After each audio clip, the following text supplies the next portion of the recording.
Welcome to Season 4 of the Hope Warrior Project podcast, where we are ditching the mindset of powerlessness. Our guests have let go of the belief that life is happening to them and have chosen to see that life is actually happening for them. If you want to get inspired and empowered in your own life, these are the stories you want to hear.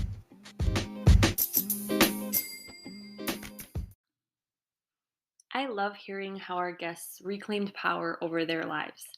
Not only is it inspiring, but it gives me ideas on how I can live better. However, there are some areas of my life where I feel a bit stuck. Like no matter what I try, I haven't yet been able to make the progress that I desire. If you can relate, I would love to invite you to join Stephanie and I in the next Hope Warrior Academy. We have chosen the book Claim Your Power by Mastin Kipp, which is a journaling process designed to dissolve the hidden traumas that keep us stuck so that we can thrive in our unique purposes.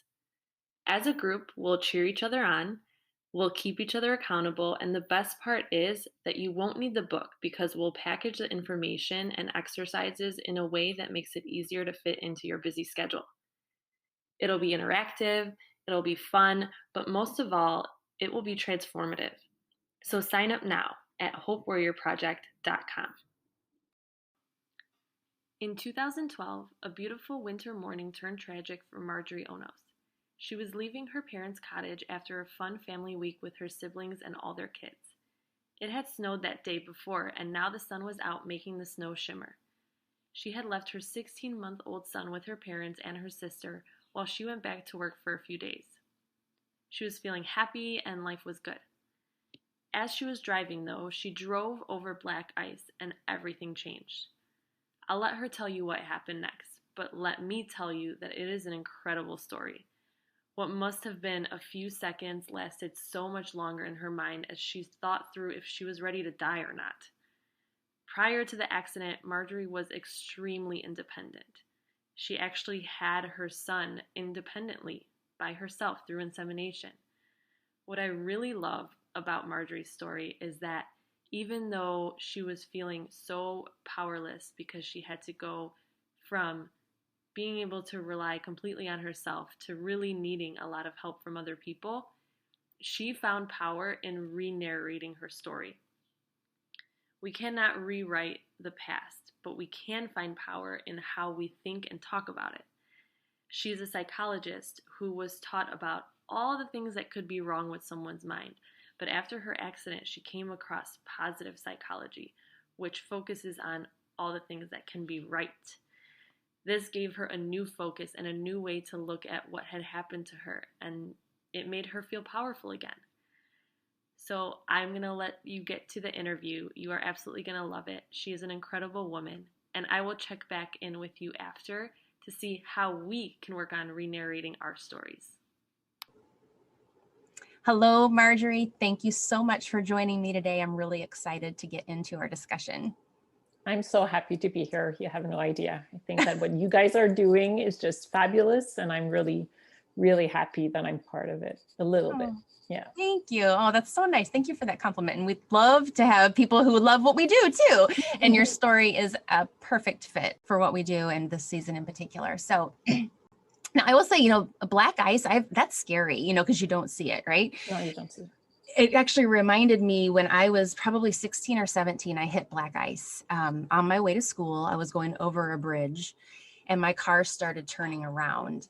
And it was probably only a matter of seconds, but it felt like slow motion, like unbelievably slow. And I was freaking out the entire time because I was afraid my car was going to go over the side of the bridge. So I get the initial, how that can freak you out, but you actually crashed when you hit the black ice. So What was that like for you? Kind of what were the thoughts in your head as it was happening and then after you actually crashed? Yeah. So I was driving and I knew I had a car that was sort of a bit too close for my comfort in the back of me. And I had noticed that there was a pickup truck going the other way. So coming towards me basically. And so when I hit black ice, the first thing that I thought was oh shit, don't tell me it's happening again. And the happening again is because my cousin had died a little over a year prior. And that had like shaken my family to the core, because she was a very important part of our family. And so to me, my first thought was like, they're going to have to grieve a second person in a very short lapse of time. And I was very like frustrated and angry because of that. So I went, oh shit. And then I went, oh, well, you know, oh shit for them, but it's a pretty good day to die today. Like I'm happy. I've attained all the milestones that I wanted. You know, I'm a mom, I'm a homeowner, I have a fabulous career, great friends, wonderful family. So to me, it was sort of like, yeah, you know what? If there's a good day to die, today would be the good day to die, because I'm leaving sort of feeling like I've completed my journey. And as I was thinking that and sort of ready to sort of let go and die, I thought of my son, and then I went, oh, but he's going to be fine. Everybody loves him in the family. My sister will take him. She'll raise him. My parents will be there. And then I went, oh no, that doesn't work for me, because like I had my son on my own, but to raise him, like I made him promises. And so it was like, well, if I die, I'm not fulfilling my promises to him. And that is not something that I want. And if I die, he's going to be an orphan. So I need to live. So I closed my eyes and I thought of him, and I just asked to live. And I lost consciousness. I don't know what happened after. I mean, I do know that there's a crash that happened. When I woke up in the car, I didn't have my glasses, so I couldn't see very well. I couldn't hear very well either. Like every sound was muffled. And then I could feel like my legs were like, I could feel my heartbeat in my legs, and my legs felt like marshmallows, if ever I knew what marshmallow would feel like. And it was like pins and needles and all kinds of weird sensations. And as soon as I sort of realized how my legs felt, I sort of decided to do a diagnostic of my body. And as I did that, I realized that even though I sort of knew where my arms were, beside like my body, obviously, I couldn't feel them. And when I sort of sent the message to move my fingers or to move my arms, it didn't go through. And so I couldn't feel or move my arms. And that's when I freaked out, because it was like, no, hold on a second. I asked to live, but I asked to live like before, like I need my legs, I need my arms, you know, like this doesn't work for me. So something needs to happen. And that's when I turned to God. And I'm not a very religious person, but I just felt like, you know, I mean, if only God can help me at this point. And so I turned to God and I said, look, I need my arms. If I have my arms, you know, I'll be able to raise him. If I have my arms, I'll be able to hold him. And I asked him 4 times to give me back my arms. And the 4th time I just said, I promise I'll make it. I'll make sure that we're okay if you give me back my arms. And as soon as I said that, I could feel tingling in, you know, the tip of my fingers, and I could feel that I could move them as if I was playing on piano. And that was it, because then I went, stop moving. Obviously something really wrong happened in the crash. And now you need to stop moving, not to make it worse. So it was, it was pretty traumatic and pretty sudden, but I felt like everything had happened to me. And now I was sort of stuck with the residue, you know, like the sort of outcome that I didn't want, in a way. You know, it's amazing, all these thoughts that went through your head. I mean, those are pretty like deep thoughts. Yeah. And obviously, generally you'd think that would take some time to think through, but that was going through your head in just like, I don't know, milliseconds or something for you to think through all that, which is just crazy that our brains can work that way. Yeah.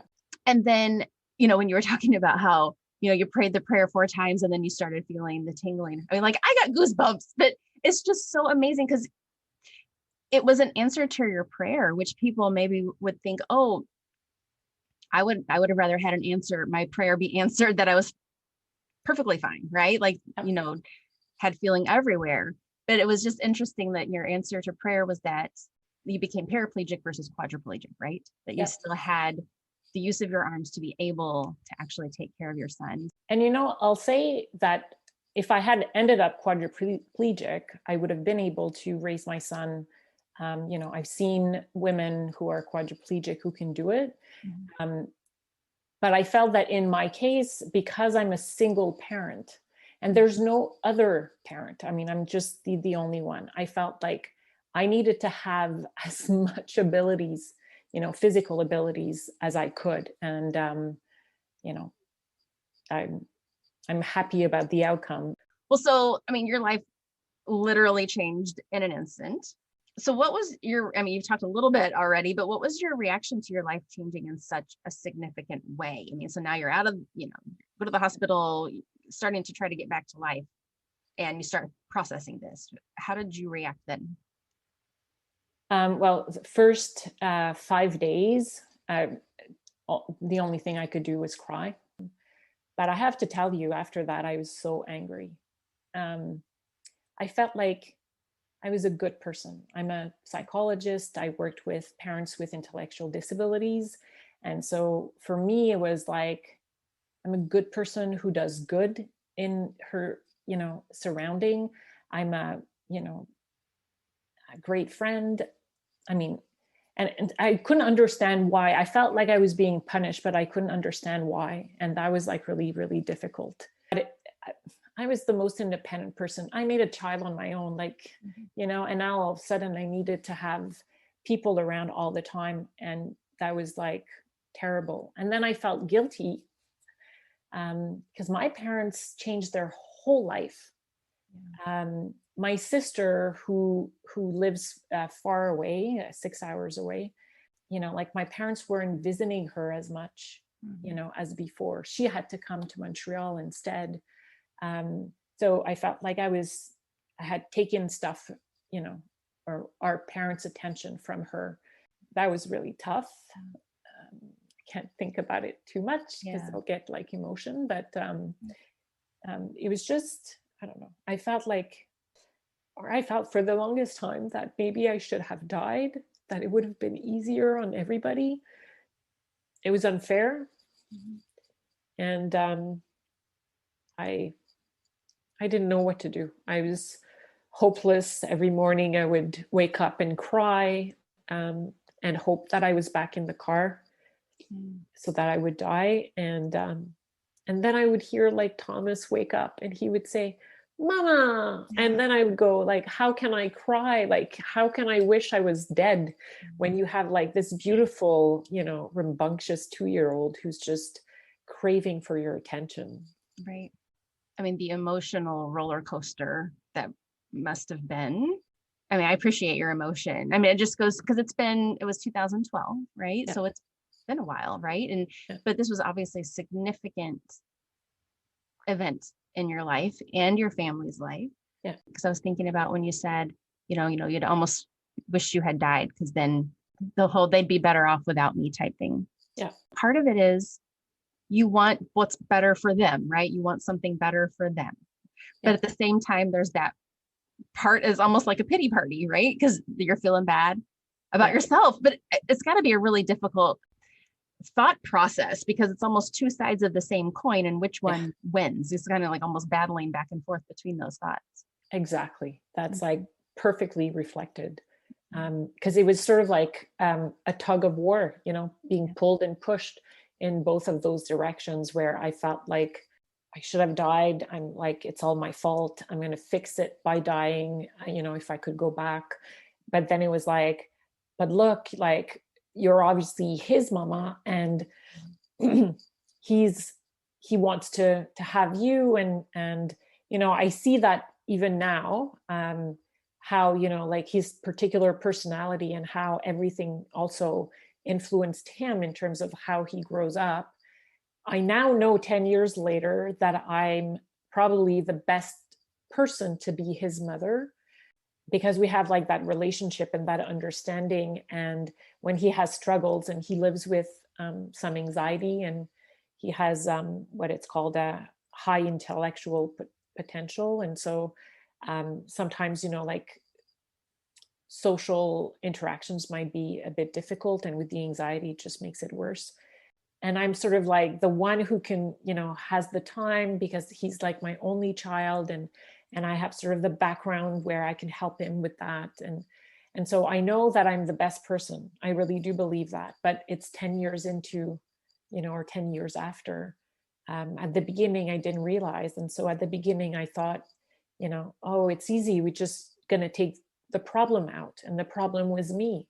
And it was me because I had chosen to have a child on my own. And now, it was sort of like I'm imposing my choice on everybody because I had the car accident. And so, and then it was like, but I wouldn't change anything, because, it brought me to being Thomas's mom. And I I can't regret having Thomas.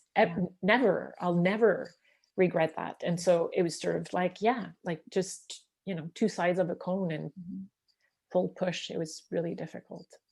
I love that you are able to say, like, you are the best mom for him. And I know we're going to get into a little bit more too, about the joy you've been able to find in your life, and how, like, actually being able to accept and kind of some of the modifications that you've made to your life has actually probably provided opportunity for you guys to be even closer, in some form or fashion. So there's the good side to it. And that's the whole, what has this done for me? What my life is happening. This event happened to me, right? You didn't intend to get in this accident. It happened to you, but how you're looking at it is where you're seeing how it's happening for you. You've talked a little bit how it's affecting you mentally and emotionally, and I know you had to make some pretty big changes, but talk a little bit about, because I know you did go back to work. So how did that kind of transpire? So I returned to work very quickly. And just like, instead of facing my emotions, I just went,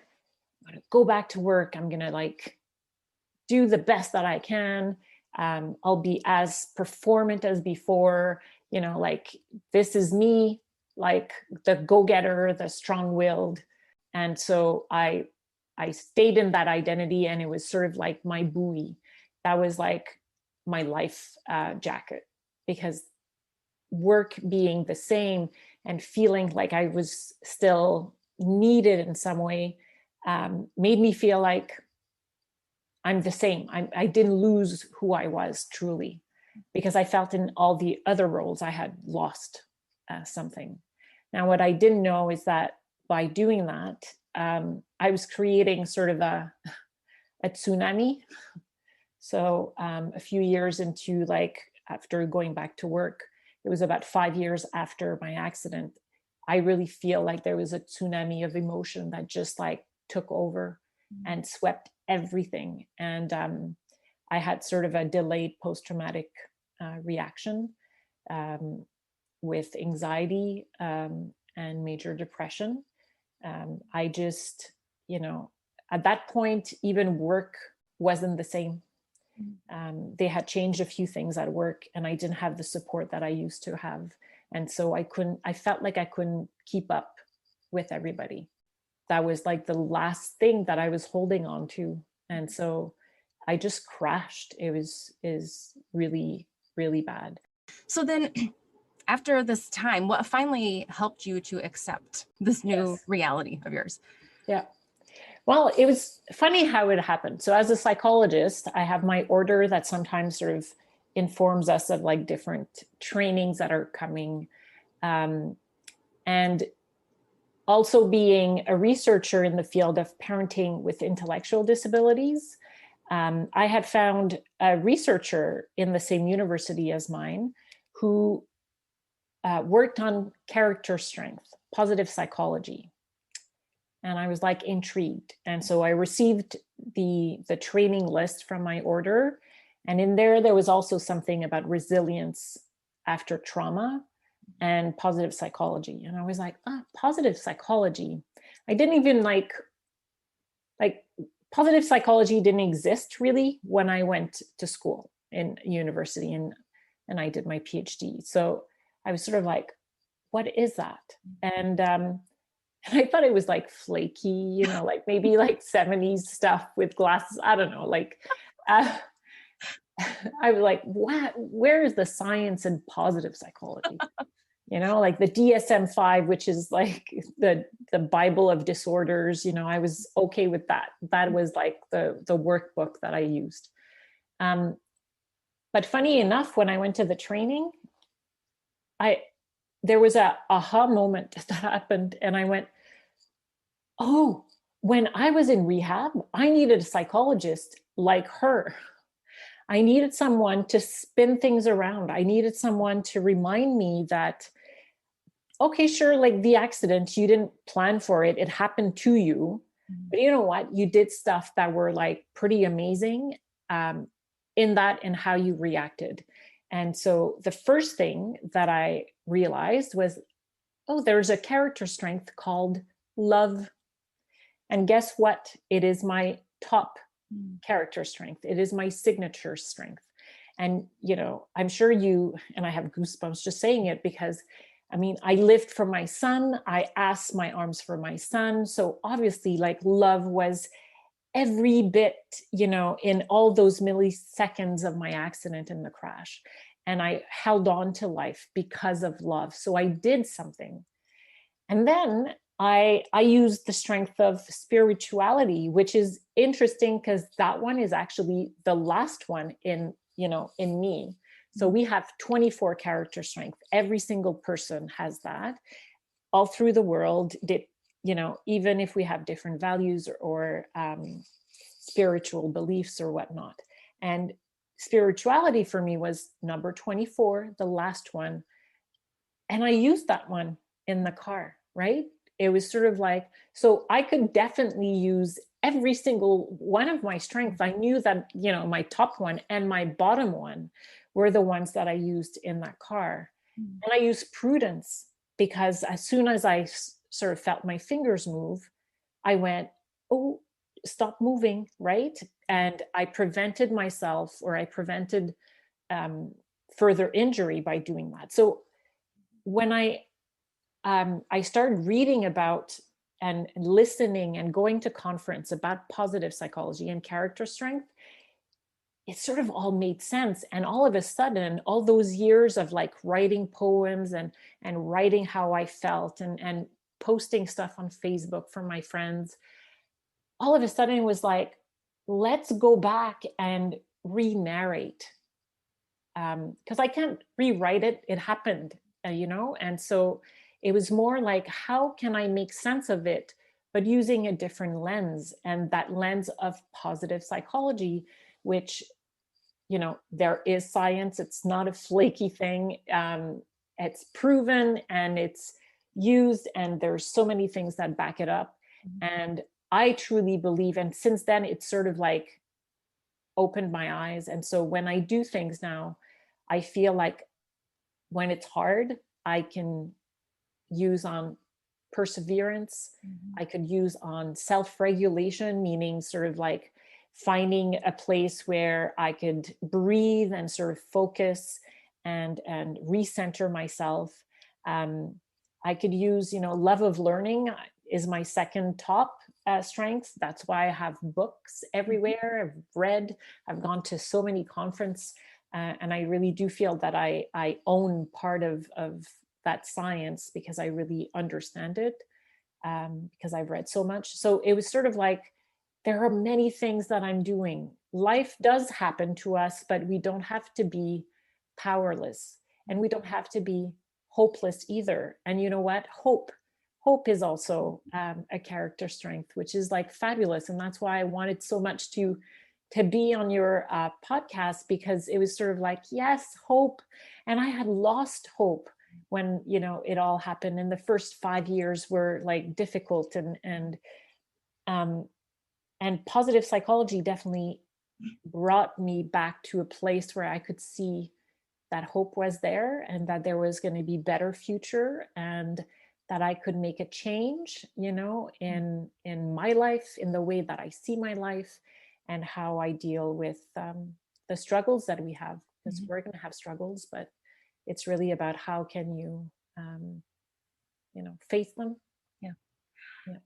I mean, I cannot tell you how much I love this idea of the character strengths and the positive psychology.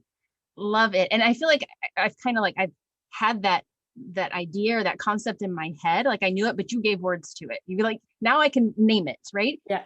And it is so true, because how often are we focusing on the things we think we lack? I'm not good at this.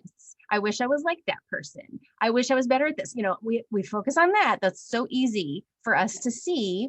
And often we kind of gloss over. We don't even notice the things that are strengths within our lives. And as you mentioned, those strengths, and you may have some that are stronger than others, but they're all there. Like you just said, you used actually the one that's on the bottom of your list, but it came up, in the moment that you needed it. That's right. And I just absolutely love, love, love that. I actually took, and we're going to share the link so folks can take their own test, but I took the test myself.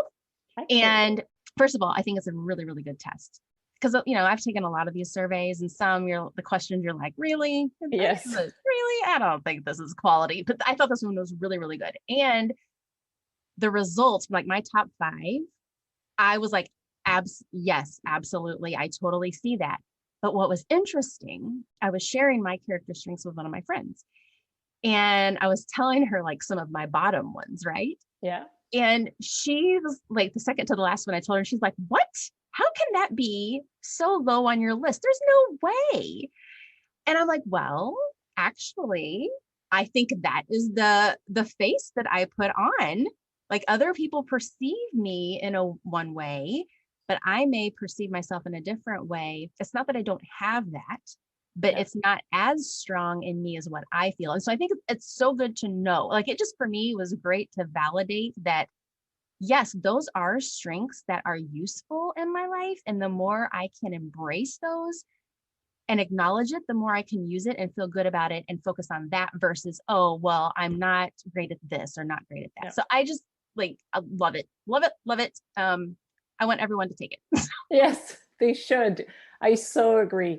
And you know what? This is actually like a survey that's backed by science. So you know that when you take it, like the results are solid. Hey guys, it's Lydia again, and I am just going to pause the interview just for a few moments here so that we can talk about how we can, just like Marjorie, use character strengths to re-narrate our own stories.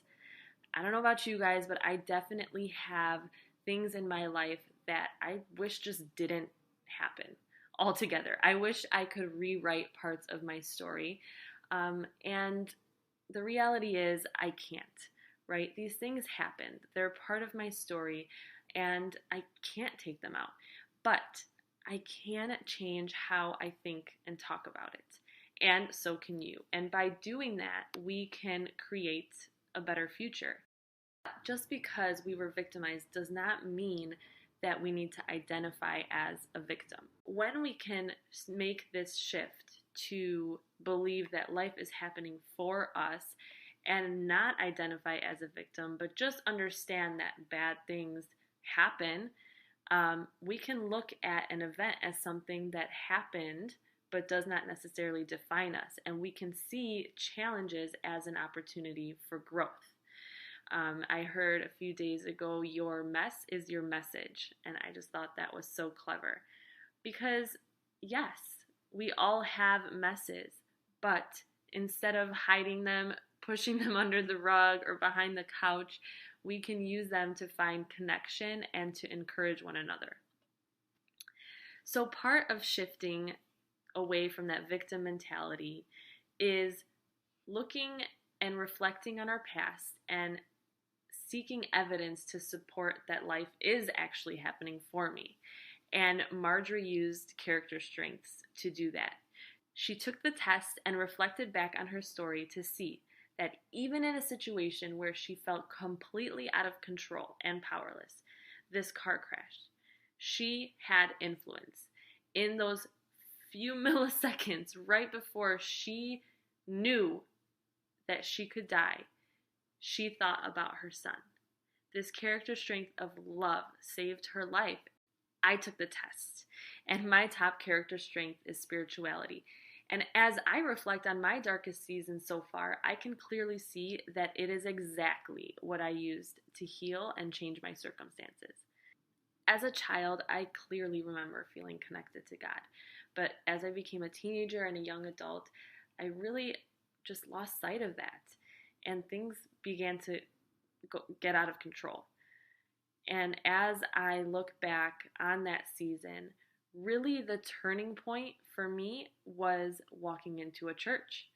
And it's funny because I didn't even know it was a church at the time. I was in need of legal advice, but I didn't have any money. And somebody referred me to this program there where lawyers volunteer their time to help people in circumstances, situations like I was in. And I walked up to this building and it doesn't even look like a church. I was raised Catholic, and every church that I saw growing up looked like a church. It had stained glass and, like the steeple and a cross at the top. And this place looked more like a university. And when I walked through those doors, even before I knew it was a church, I just felt this overwhelming sense of calm and reassurance, knowing that I was at the right place at the right time. And somehow I knew in my heart that from that moment on, things were going to be different. And they were. Once I figured out that it was a church, I started to go there. I started to learn about who God is, and I prayed a whole lot. And not only can I look back and feel good about the fact that I intuitively found my way using my character strength, but I also can be more intentional about using my strength in any challenges that I may be currently facing or facing in the future.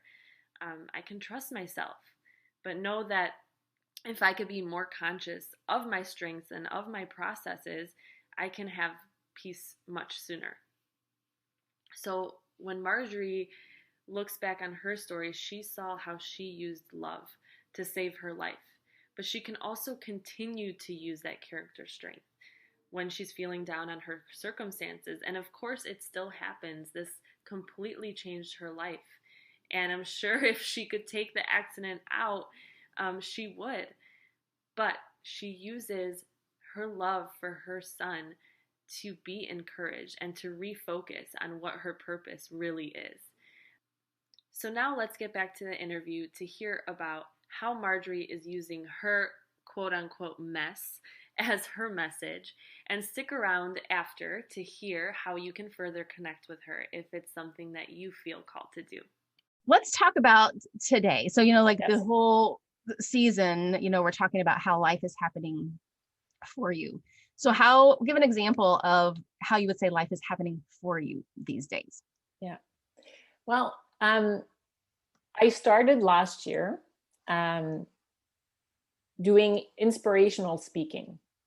And that also was like sort of fabulous and cathartic, because it was sort of like everything that I felt, I could put it into like a 4-minute speech and sort of like share it to the world. And the fact that I was sharing it to the world and having sort of like friends and people on social media sort of like come and give me comments and sort of share what that made them feel and so forth, it made me very connected to the world. And I hadn't felt connected to the world in a very, very long time. So that was like really fabulous. And I have to thank Speaker Slam, who is the platform where I do the competitions. And Speaker Slam actually has a fabulous vision for their organization and their business. And one of them is to amplify voices of people who we don't usually hear about. And me being a mom with a physical disability, with an expertise clinically and in research and intellectual disabilities and parenting as well, there was other of my colleagues who did inspirational speaking who were also parents with a dif-ability, a different ability. So one has a vision impairment, and the other one was diagnosed with Parkinson's. And so Ingrid and Martin and I decided to do an Amplifying Voices event, which we did on June 1st, which is the Global Day of Parents. And that was also very empowering because all of a sudden we had, with us 10 speakers who are all parents with different abilities, different disabilities. And they were there sharing about the joy of parenthood. And all of a sudden I was sort of like, yeah, I've arrived, or I'm like doing something that I'm, I guess, meant to be doing, in view of my circumstances. And I'm using every part of me, the good and the bad, the scary and the happy parts of me, to give back or to offer an opportunity to others. And that was like very, very empowering. And we're very happy because Speaker Slam has agreed to sort of allow us to do that twice a year. So December 3rd, which is the day of persons with disabilities, we're going to do our second one. And we're hoping to have, again, sort of 10 speakers talk about something that's positive around parenting with disabilities. And that's very exciting. And then in the midst of all of that, someone sort of said, hey, you've been writing for 10 years about your life. Maybe you should all put that into a book. And so I'm working on a book, and it's just, again, it's, it's actually to share a message. And I really like how this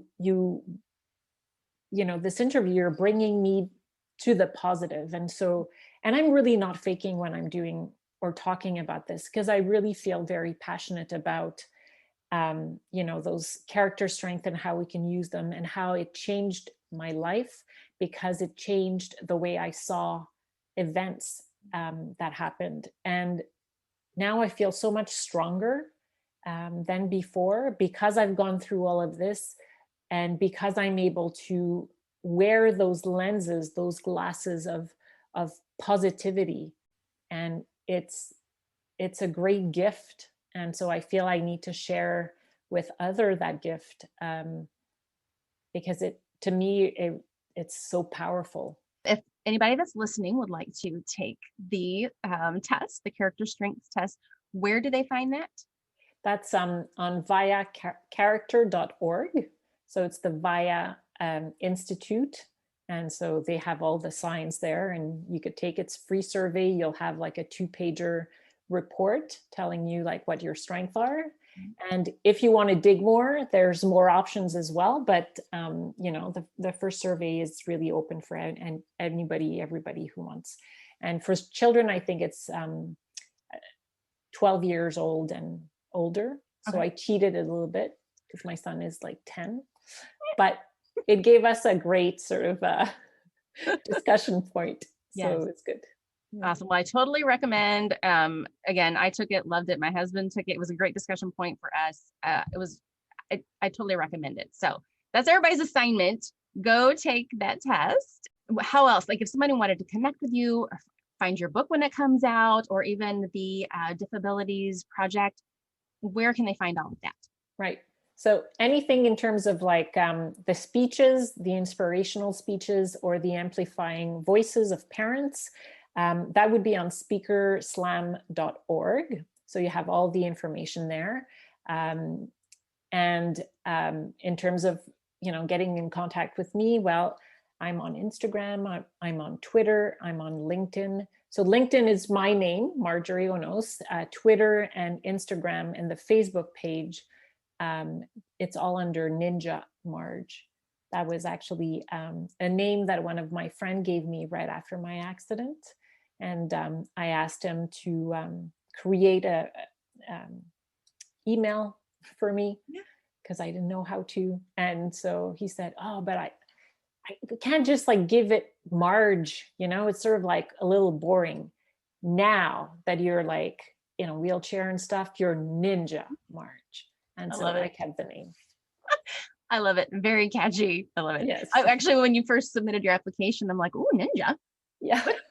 Again, thank you so much. I have so enjoyed our discussion today. And when we talked earlier as well, this has been a pleasure. So inspiring. I mean, I just feel good after this conversation myself. So I know anyone that's listening to this is going to be inspired and encouraged as well. So thank you again. And I'm going to be following you.